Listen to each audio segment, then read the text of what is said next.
Good morning, everyone. Happy Monday. GM, how you doing? How was the weekend? Good. My Mariners made the playoffs, so that was a crazy Friday night. The Seahawks won yesterday. Geno Smith is looking better than Russell Wilson. So good. No complaints from my end, man. How about yourself? Speaking of new quarterbacks, Cooper Rush stepping it up again. 3 wins in 3 games for him, replacing Dak. He's looking good. Good. Looking like the truth, man. I know we have a lot to dive in on, so we'll go ahead and get started. Welcome to the WGMI Morning Show, episode 14, I believe, Ray, which is kind of crazy. But this is where we bring you everything and anything you need to know about the NFT market in 30 minutes or less. We use WGMI's various tools and analytics to provide you additional insights and what you need to know within the market, but also how to take advantage of it and get that competitive advantage. If you like what you see, if you like some of the tools that we're using, be sure to DM us the word newsfeed for a chance to win a 7-day trial to use some of our tools. Some of the broader market stories we're going to be covering today. We have Renga leading OpenSea volume and taking over Twitter over the weekend. The floor reached a high of about 2.6 ETH, settled in. It got to 2.2 last night, and now it's back up to 2.5 ETH. We'll dive into what's making it pump. Is there a chance for it to dump, or is it going to keep flying? In other news, we had seed phrase sell another punk number 5944, sold for 980 ETH on Saturday. This was after he bought it from Snowfro for 35 ETH or $12,500 back in September of 2020. So that's quite a flip. Speaking of flips, Ray, I know you made a couple moves over the weekend. How are we looking? I'd love for you to share some of them and maybe what your approach is going forward and maybe why you sold some of them. Yeah, so I didn't spend too much time looking at the markets over the weekend. Tried to disconnect a bit. I did make some nice sales. I sold some of those Gangster All-Star boxes unrevealed. Started laddering them up around 0.6, 0.75. We called them out in our Discord around 0.3 a few weeks back. We kind of said, hey, this is going to be one of those long reveals. Patience will pay off for these sort of things. The artwork looked like there was quality, looked like there was a team behind it. It's kind of the same model Renga was using, so it's piggybacking a bit on Renga's success. So as we saw Renga begin to pump, the date approach for these reveals for the boxes, we saw some nice price action there. So I unloaded 3 of my 4, holding 1 longer term. I also sold off one of my Jadu Avas. I got lucky, hit the jackpot there, got one of the more rare ones. It's still not revealed. They revealed in tiers where it was like common and then uncommon. So now there's like 200 or so left of that 11K collection that are unrevealed. I had one of those. I sold it off, pre-revealed. They're going to be doing some reveals this week. Didn't want to take a chance on, it potentially losing value. I think there's like a legendary tier that's getting priced in a bit. So not all 200 will achieve that same tier for those Jadus. So wanted to get out of there, de-risk a bit, may jump back in on the floor. I like what they're doing as a project overall. That's about it for my moves over the weekend. Just, like I've been trying, I think we've both been saying, trying to stack a bit of ETH, be liquid, be able to jump in on some of these potential assets we're talking about. Hey, here's an opportunity, cash out some of the patience bets we've made before and then jump into some of the new ones we're looking at going forward. Yeah, absolutely, and I like that de-risking there on the Jadu side. A lot of performance risk that goes into that one. I believe as they continue to develop that, it's hard technology to build out and what they're doing. Last thing you want is an Azurbala type problem there situation that wouldn't be pretty to see. But moving on to the market morning report. This is brought to you by WGMI Newsroom. Is our newsroom account where we share some of the news feed that we see hit our feed every single day. And every morning we give you a market snapshot. Yesterday's OpenSea volume was 11.6 million. On Saturday, it was at 11.5. The NFT collection sorted by the 24-hour volume. We had Renga, of course, leading the one-day volume coming in hot. It did, I believe, 1.8 thousand ETH in volume in 1 24-hour span over the weekend, which is very impressive to see. Listings are still high, though, something to monitor for. We had Kitaro World Official. I love to see that little pump there, up 0.26 over the last 7 days. If you got in there nice and early, that's a nice little buy for you. That 7-day volume is looking really good. A lot of sales over the weekend.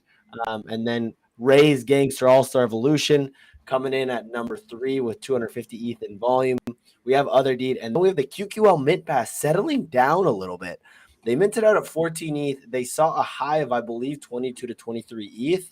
But now they're starting to cool off a little bit. We'll continue to monitor that to see if that's something that's sustainable or if that's possibly a sign of maybe it slowing down a little bit, and some of these mints that go on are going to be paying a little bit more of a higher premium versus these mint passes.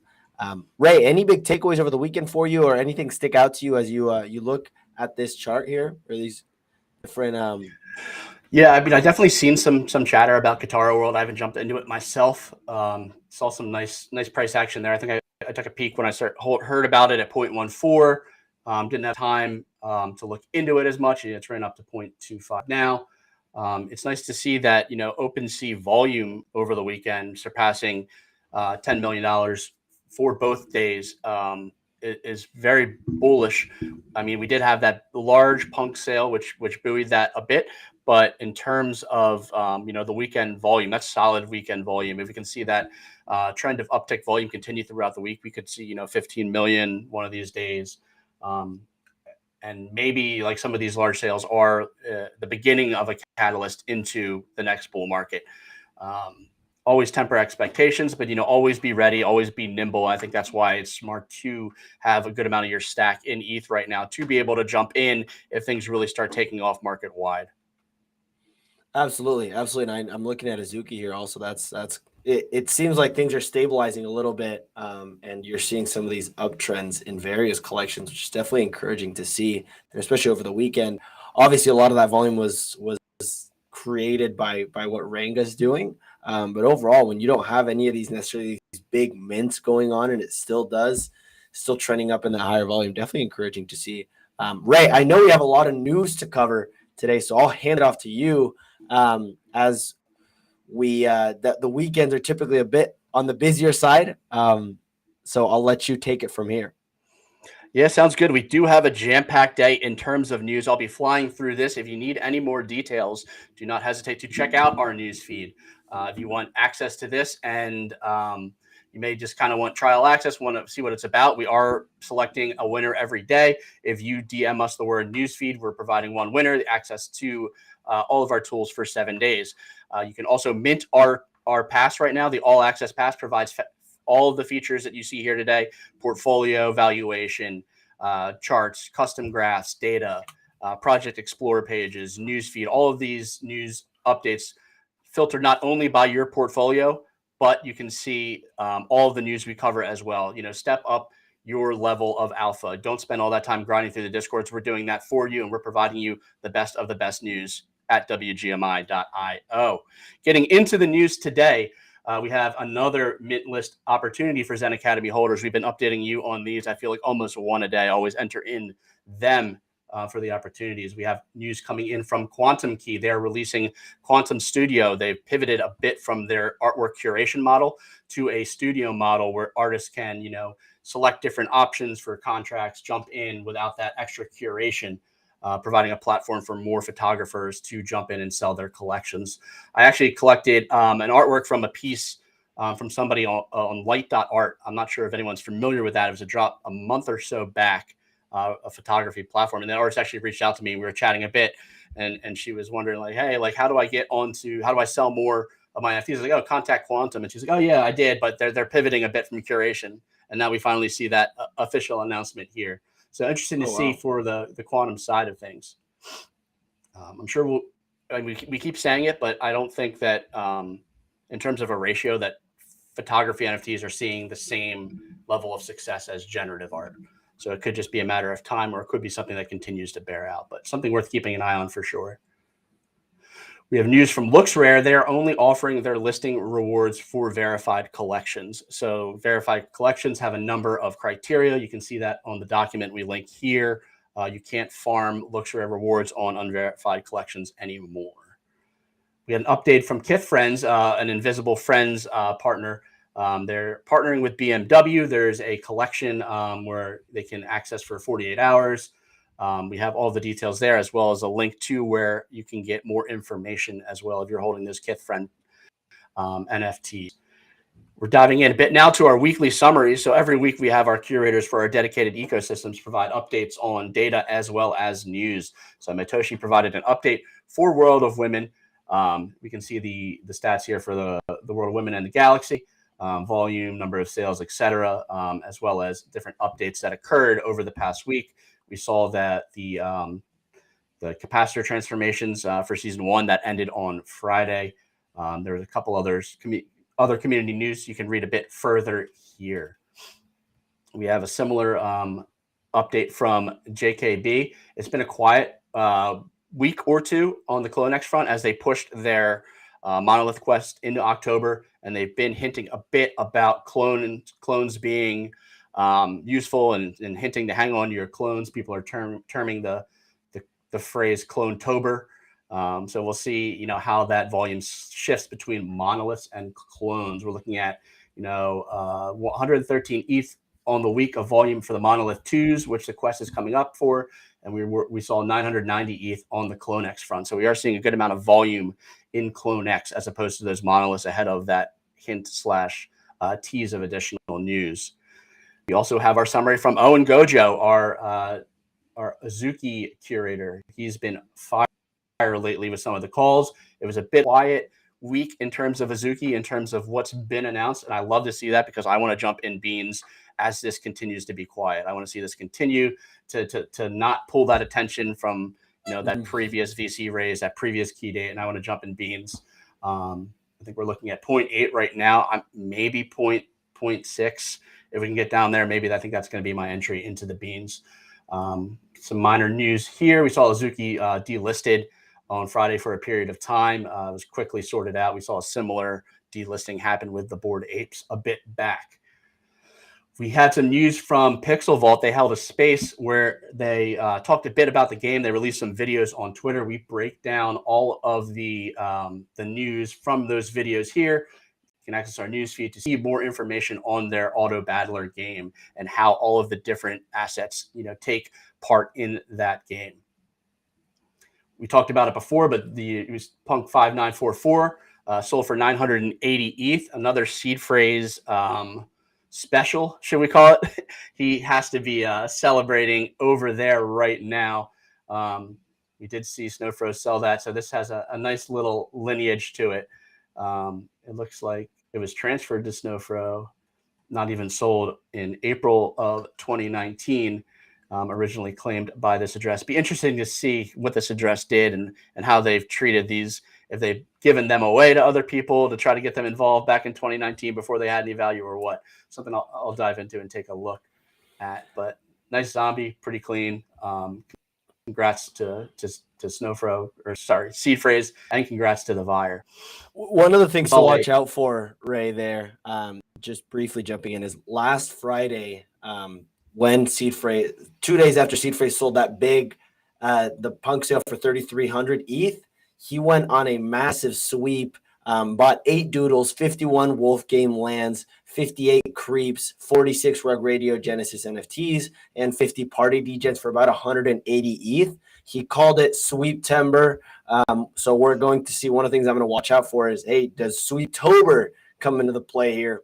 And if it does, what collections is he going to be going for? So definitely something to monitor there. Yeah, definitely. In terms of Sweeptober, I'm also monitoring Ryan Carson's Twitter, putting on notifications, trying to figure out what he's watching and what he's jumping into, because he's going to invest a hefty sum. If you can front run that project where he's investing, you can, flip pretty easily a nice little profit. Risky, but something I'm keeping an eye on to see if there is a play there as well. Tracking his wallets on WGMI as well, so you can see what he already has and what he may be jumping into.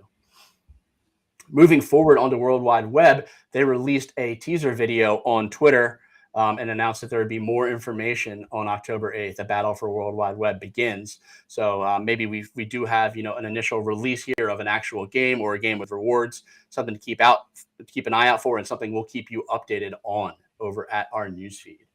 We had the bored and dangerous burn delayed. We saw some feedback on these PFPs. I think some of it may have been a bit harsh, but I think some of it may be a bit warranted. What are your thoughts on what's going on over in the Jenkins side of things? Yeah, look to me. I listened in a little bit on that Twitter Spaces they held about it. I personally can't believe that this made it this far in the filtering process. That the team took a look and said, "Hey, these look really good." Or who in it seems like it was kind of outsourced, this artwork and this whole storyline. So Jenkins or the team behind that wasn't necessarily so involved in it. They're more focused on the storytelling process within the more than dangerous things. But I was really disappointed by it. Definitely harsh for the community. We saw listings just absolutely skyrocket. The floor hit a low of 0.25, and then it's been recovering, but sitting at around 0.3 last time I checked. But yeah, you look at these and it's like, okay, how did this make it through?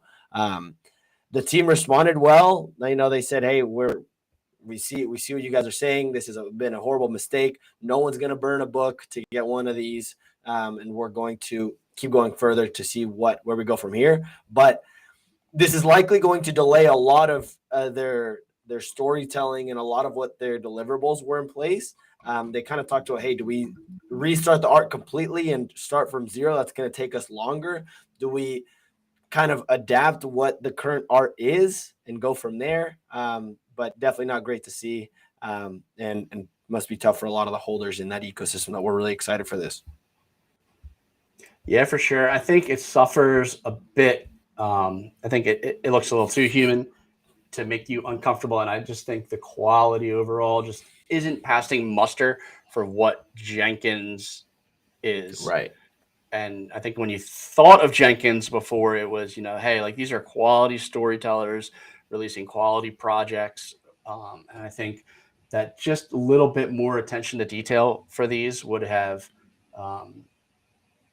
made it, more acceptable. But I just don't think we saw that. And it's great that they can pivot now. They didn't just reveal these, mint them, reveal them, and then have no means of turning back. So keeping an eye out. It's probably a buy right now. The bear case is, hey, like they've wasted all that goodwill that they had within their community. They've shown a chink in the armor. That armor was like quality, and now they showed that they can potentially cut corners if that's what happened. But I think the market's going to overreact to something like this. Right. This is one I'll be looking at today and seeing, hey, maybe this is where I enter during this state of panic and fear, as they have the funds and the team and the community to continue to build.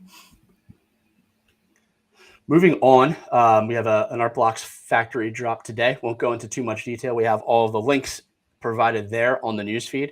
We also have Wolf Game merch burn that is live. We link you to their site as well, where you can burn items that were found in Cave Game to real life merchandise, socks, hats, hoodies, etc. The chipper side of things, we saw the dojo battles go live. These are going to be taking place every day at 2 p.m. It's a turn-based game. There's some experience. Seems like a pretty cool part of that ecosystem. I'm going to be looking at chimpers as well. Hearing some feedback from the actual newsroom right now. Tom saying that Moonbird or oddities are up to 1.4 ETH. Not really part of the newsfeed right now, but you're hearing that in my ear. People are speculating on the announcement today. We'll talk a bit more about that at the end of the show. Just wanted to say I was aware of that price movement that's kind of running right now. We have some news from the Vayner Sports side of things. We have 3 different raffles here with links to sign up for. There's a IRL event in Munich, Germany. There's a couple Candy Digital NFTs. Those raffles close tomorrow morning. Be sure to enter into those if you have the required passes and icons. Sotheby's Metaverse announces another NFT collection to go with Sebastião Salgado's collection. This is a new collection, and it's by a K-pop group called aespa, and an NFT artist, Blake Catherine. So it'll have a 3-part series.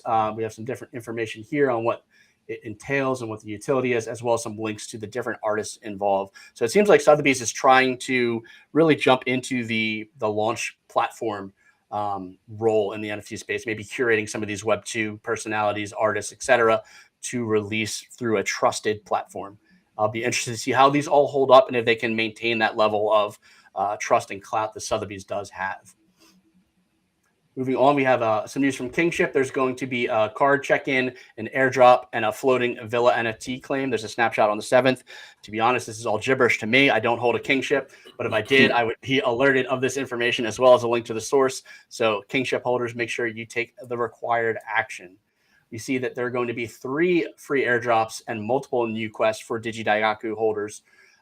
We talked a bit about the Castaways Raft airdrop. That'll be one of them. We talked about the other 2 airdrops in detail. Our newsfeed here, as well as the eligibility requirement and prizes for some of those quests.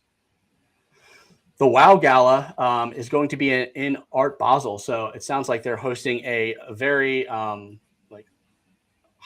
IRL event with its own theme of galactic glamour. There's going to be more ticketing information released. Matoshi will keep us updated there. So if you're holding a WoW and you are attending Art Basel, it sounds like there will be a very fun event there.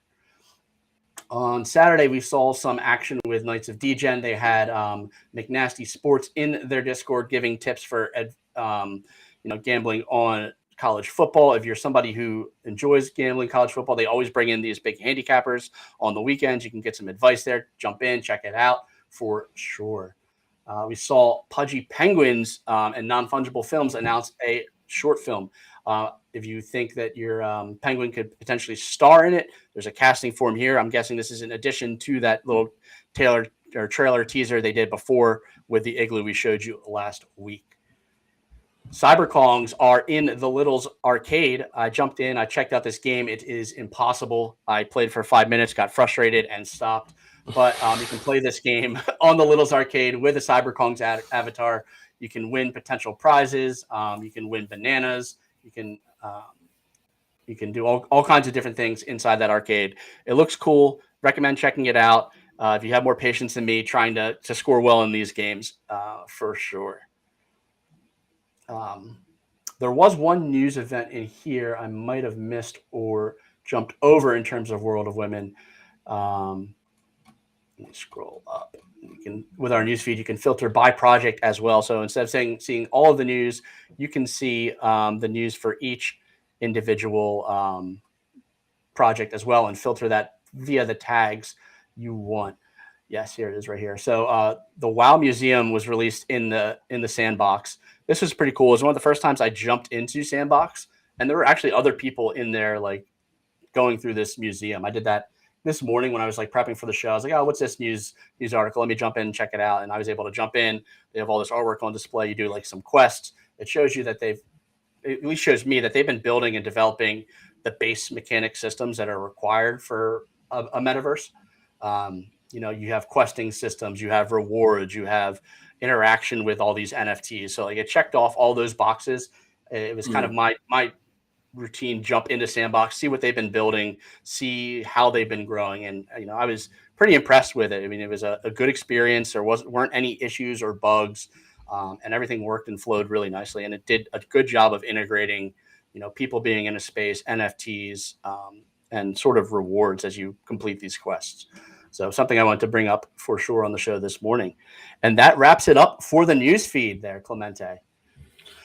Great stuff. Lots of different things there. I will be curious to see. I know there's been a little bit of a, not FUD, but people have been kind of calling out like World of Women and saying, hey, whatever happened to that, the women supported project? And, was it just a bunch of guys feeding that narrative? And, I do hope, I love what they're doing. But I know they've kind of address those concerns like, hey, we hear what you're saying. We hear that we need a clear vision and really what we want to do going forward. So I'll be looking to see how that turns out. I think they have a couple Twitter spaces going on in the next couple of weeks that will be relevant to look at.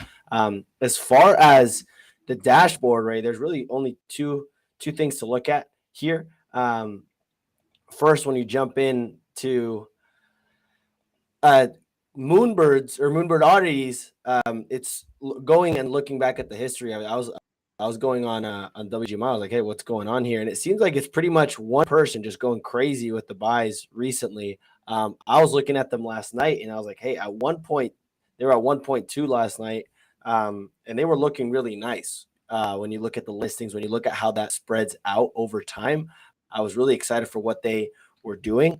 It will be relevant to see, hey, let me really quickly check this out. Because when you look at the listings and the floor price over time, it's hitting right into my sweet spot. Yes, the floor did pump a little bit, but it's definitely something to check out. I was looking to get under 1 ETH, but look, Ray, the more I try to get in at that price, I don't think, and the more that I think about it, the less likely I think that I'm actually going to be able to get in at that point. So you see listings go from 416 down to 300, and at that same time, the floor price has been starting to go up, but listings haven't gone up at that same time, which is really good to see. So that gives me the idea that the people that are buying in are either buying in just to accumulate over time, or they're waiting for this news announcement to see if there's a flipping possibility there.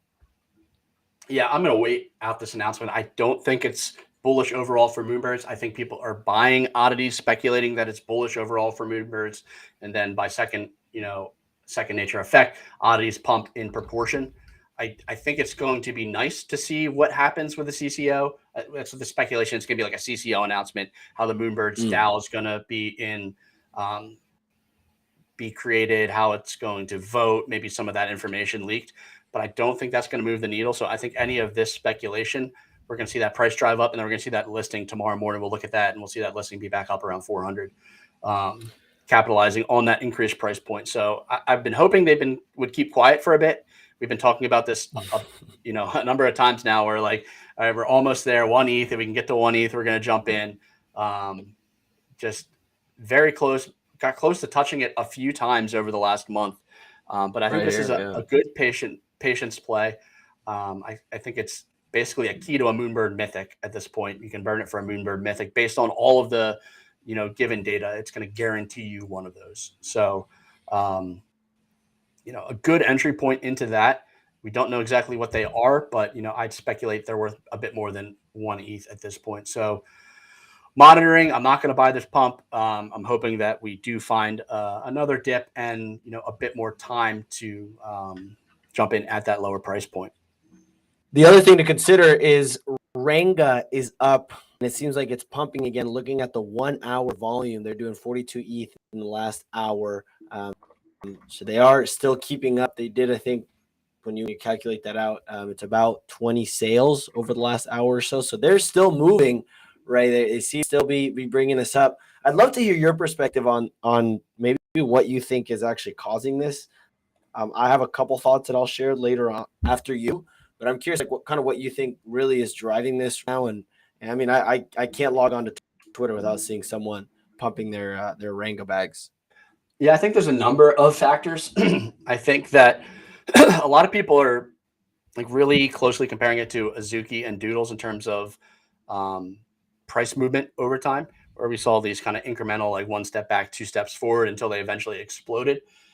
It didn't go away. It's held steady support, at that like 1.5, 1.3 mark over the past, week and a half.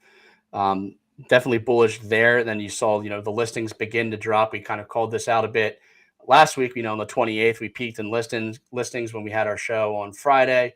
We saw that dip. We saw the floor price was pretty steady. We still saw a lot of sales. We thought, hey, this could be pretty bullish for the price action. So the fundamentals of what's making the price go up make sense. And I think there's a number of big names, Schilling doing box openings on Twitter, all these big influencers, and they're pushing, keeping the attention there, showing that they continue to have faith in this project. I think that is what is causing the attention and what is, keeping the attention. Also, there's a lot of unknowns, that we don't know what the next step is. It's been billed as art. Like, is there that connection with 10KTF? What's going on? There's no real clear answers. And I don't think we see a sharp price movement one way or the other until we get more of those. Yeah. I mean, I was looking at the team's social media over the last week or so. They haven't tweeted in about a week. They did like a quote tweet during the week, but other than that, like they're just retweeting people and just, I think, intentionally staying very quiet around the idea of this mystery of, hey, what's going to happen if they tweet? Is it going to do this? Is it going to do that? So my thought process is it's just like the more people you can get to agree upon the fact that the price is going to go up compared to what it is right now, right? Like how many people can you get to buy into the fact that Renga's undervalued or Renga's going to hit 10 ETH? The more that hits is the same as any other project, the more the floor price is going to go up over time. And when the floor starts going up over time, then other speculators start feeding into it because it's the only price action that is in this current market.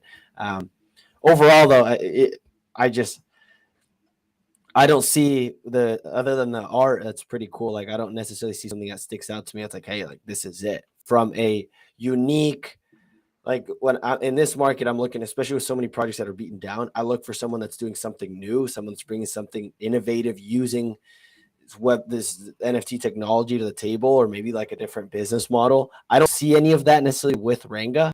So yeah, I'm not going to be touching this anywhere near these prices. Yeah, one thing we haven't touched on yet that is talking a bit about that innovative project, that QQL Mint we saw. We see the Mint passes dropping back down in the 15 range. We saw them peak above 20. I think we saw 22 at one point. We did see mints on the secondary market. We saw somebody recreate something pretty close to what Tyler Hobbs minted in terms of the look and feel, which is interesting. Definitely not exactly the same, but for sure something to take a look at, seeing how many of these actually get minted that are very similar. This is the one that Tyler Hobbs minted. Pretty close to that one I just showed you. I can't even tell the difference between the two, to be honest with you. Yeah, when you look at them like that, for sure you can't. But when you do look at them in terms of the different circles and like the size, you can side by side, but they are very similar, and it's interesting to see what the secondary action is going to be on these for sure. I think we saw one big sale in terms of Dandelion Wisp buying one for 100 ETH off somebody.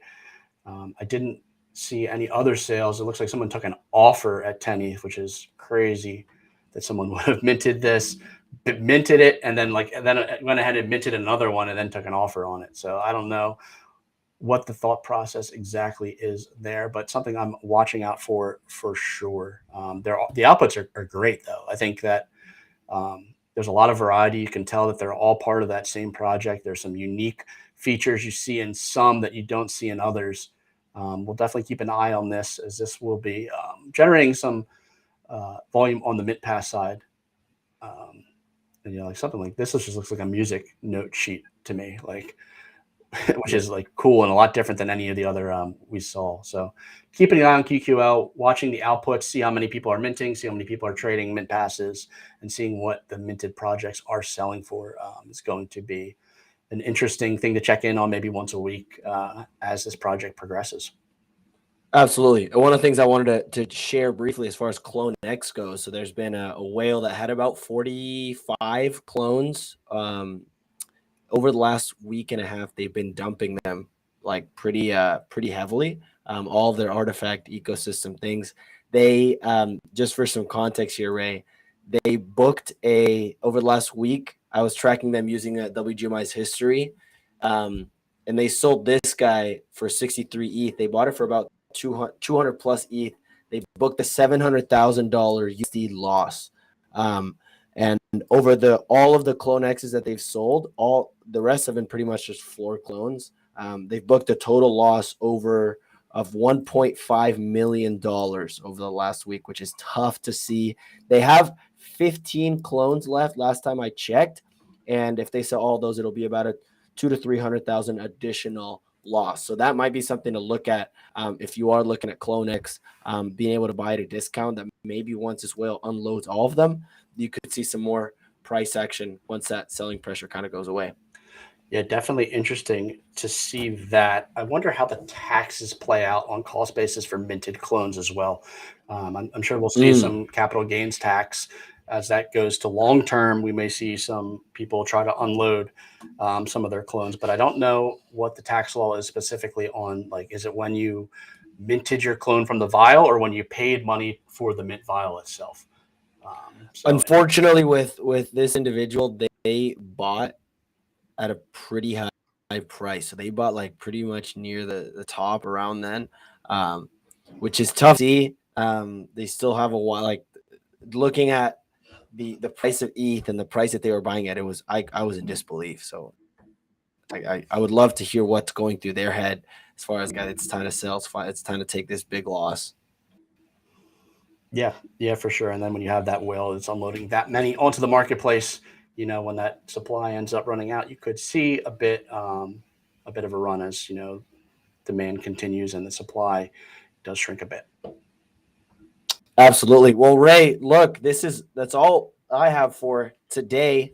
Just as a reminder, people, we do this every single day, every single weekday from starting at 7:30 a.m. Pacific, 10:30 a.m. Eastern. We give you everything and anything you need to know about the NFT market in 30 minutes or less. If you like what you saw, some of WGMI's various tools that we're sharing here, don't forget to DM us the word newsfeed for a chance to win a 7-day trial to use all of our tools. We're also minting our beta all access passes. These give you access to all WGMI features until December 31st, 2022. And it gives you discounted access to our tools going forward. Ray, that's all I have for today. Do you have anything else? If not, we'll just end the show here. Yeah, great show. I think we packed a lot of weekend info there. Thanks for listening. Thanks for hanging out with me, Clemente, and we're going to make it. WGMI.